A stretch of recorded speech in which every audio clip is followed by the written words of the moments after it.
Bismillahirrahmanirrahim. Assalamualaikum warahmatullahi wabarakatuh. Waalaikumsalam warahmatullahi wabarakatuh. Alhamdulillahilladzi arsala rasulahu bil huda wa dinil haqq liyuzhirahu 'ala dini kullihi walau karihal musyrikun. Nah, itu merupakan hukuman. Kemudian misalnya siswa yang terlambat itu nggak tahu hukuman apa yang akan diberikan. Kadang-kadang hukuman guru itu disuruh berdiri di depan tiang bendera, yang guru pun suruh membereskan WC. Jadi hukuman itu tidak tertulis. Kemudian berupa hukuman fisik. Ya mama, kalau anak laki suruh hormat bendera, berarti itu adalah hukuman fisik sebenarnya. Nah, kemudian kita lihat kalau yang konsekuensinya itu terencana. Jadi kalau sebelumnya kita sampaikan kepada siswa kalau yang terlambat akan seperti ini hukumannya. Kemudian kalau konsekuensi yang selanjutnya, murid tetap dibuat tidak nyaman meskipun sudah ada konsekuensinya, tapi siswa pun tidak nyaman ya dengan adanya berupa hal tersebut. Kemudian sikap guru selalu memonitor murid. Jadi mungkin beko sikap guruku selalu mencari kesalahan siswa, itu artinya. Nah, ternyata yang lebih bagus sekali itu adalah restitusi. Nah, jadi di dalam program guru penggerak ini ada namanya restitusi. Apa itu restitusi? Yaitu proses menciptakan kondisi bagi murid untuk memperbaiki kesalahannya. Itu yang sebenarnya. Nah, kemudian restitusi itu adalah proses kolaboratif yang mengajarkan murid untuk mencari solusi sendiri. Jadi selama ini Mama mohon maaf, Bu Yanti dari pihak sekolah ya, khususnya guru, rata-rata mungkin semua guru itu melaksanakan yang namanya hukuman. Tapi alhamdulillah dengan adanya program guru penggerak, dari sana belajar sedikit demi sedikit. Sebenarnya yang kita berikan kepada anak itu bukan berupa hukuman, tapi restitusi. Jadi kita kalau ketika siswa melakukan kesalahan, kita mencari solusi bersama. Nah, nanti kita kembalikan kepada dia di mana kesalahannya. Jadi kita tidak menuduh siswa kamu salah, tidak seperti itu sih yang sebenarnya pendidikan itu. Nah, ini ada dia 5 posisi kontrol guru. Keyakinan kelas atau sejenis peraturan. Nah, kenapa? Kalau keyakinan kelas kita lakukan, siswa yang membuat, siswa misalnya melanggar, berarti siswa yang dapat hukuman misalnya ya. Tapi kalau peraturan itu fokusnya dari guru saja yang membuat peraturan. Karena di mana ketika kita membuat peraturan atau membuat keyakinan kelas, dia berupa pernyataan universal yang dibuat dalam pernyataan positif. Hendaknya kita membuat yang positif. Biasanya begini, tidak membuat PR denda 1000, biasanya seperti itu. Nah, sekarang yang bagusnya membuat PR. Nah, bagi yang membuat PR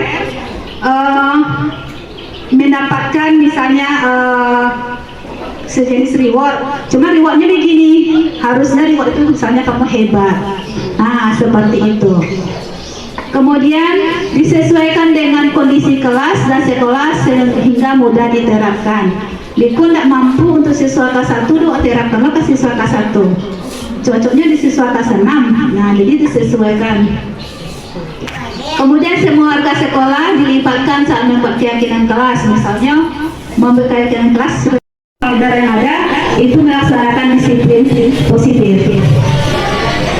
Kita lihat disiplin positif itu berasal dari kata disiplin yang artinya belajar.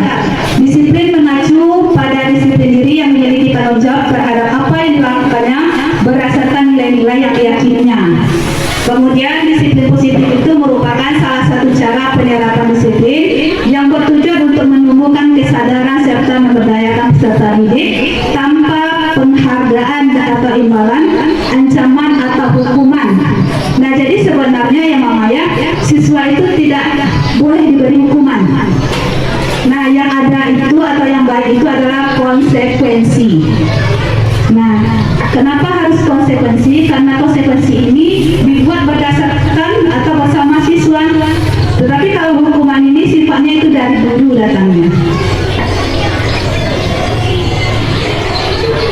Jadi hukuman kata Bu Yanti ada hukuman bapak, ada hukuman. Nah, itu kita kembalikan kepada personalnya. Siapa yang saat itu berada di depan siswa. Kemudian kita lihat 5 kebutuhan dasar manusia. Ternyata kita juga mempunyai kebutuhan ya Mama ya. Yang biasanya kita kenal dengan 3 kebutuhan dasar itu. Pokok, kemudian sandang, iya biasanya kita kenal itu. Ternyata kebutuhan dasar manusia itu ada 5. Yang pertama untuk bertahan hidup. Itu adalah kebutuhan kita. Contoh makan, pakaian, tempat tinggal, keamanan dan kesehatan. Kemudian kebutuhan dasar yang kedua kasih sayang dan rasa diterima. Yuna Mama. Kalau kasih sayang itu ya Mama. Contoh rasa diterima, dipedulikan, berbagi, kerjasama, menjadi bagian dalam kelompok. Jadi kita dihargai di sana ya. Kemudian kebutuhan dasar yang ketiga adalah penguasaan diri. Nah, penguasaan diri ini contohnya harga diri, keinginan untuk dianggap memimpin, kemudian berprestasi, diakui dan didengar. Ketika awak mengejek, dia minum awak didengar orang ya Mama ya. Nah, gitu. Berarti itu adalah kebutuhan dasar kita. Kemudian kebutuhan dasar yang keempat adalah kebebasan. Contohnya mandiri, memiliki pilihan, mencoba hal-hal yang baru, kemudian mampu mengendalikan arah dirinya. Kalau dibawakan ke siswa, Mama, siswa nyo bebas, nyo mencoba segala sesuatu yang baru. Namun terkadang kita sebagai guru belum mampu atau belum maksimal untuk menyalurkan kemampuan dimiliki siswa itu. Kemudian kebutuhan dasar yang kelima adalah kesenangan yang kita tunggu-tunggu. Contoh bermain. Meskipun skopnya kecil bermain, tapi bagi siswa itu bermain itu adalah merupakan kesenangan. Kalau nanti guru olahraga protes sama anak tuh. Jadi kalau olahraganya itu bisa bermain. Meskipun ada waktu untuk bermain. Kemudian humor dan tertawa. Nah, seperti yang tadi yang sudah sampaikan, sebenarnya kepada siswa itu tidak boleh ada hukuman. Yang ada dukungan kita semua. Seperti apa sih guru itu yang kita harapkan? Jadi bisa diterapkan. Sebenarnya ini bukan adalah bukan hal yang mudah untuk menerapkannya. Karena apa yang akan kita rangkul itu adalah guru-guru.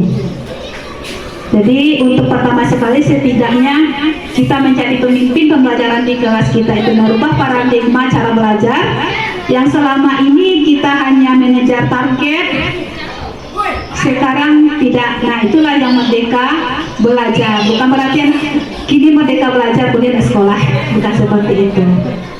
Ya namanya, ketika siswa kita punya masalah, kita stabilkan dulu kondisi siswa kita. Ketika siswa melanggar, langsung wajib melanggar siswa dulu. Wak panggil dulu, wak tanya dulu, kemudian di mana yang salah. Nyo yang kami jawab, awak tidak memberikan jawaban untuk siswa itu. Kemudian setelah wak tanya, di mana yang salah tadi, tuh wak tanya banyak yang membuat keyakinan kelas atau peraturan kelas tadi. Nah, di situ baru siswa tahu mana kesalahannya dan berusaha untuk merubahnya.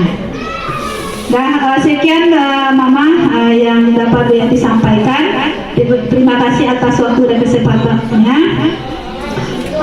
Saya akhiri dengan membacakan wabillahi taufiq wal hidayah. Wassalamualaikum warahmatullahi wabarakatuh.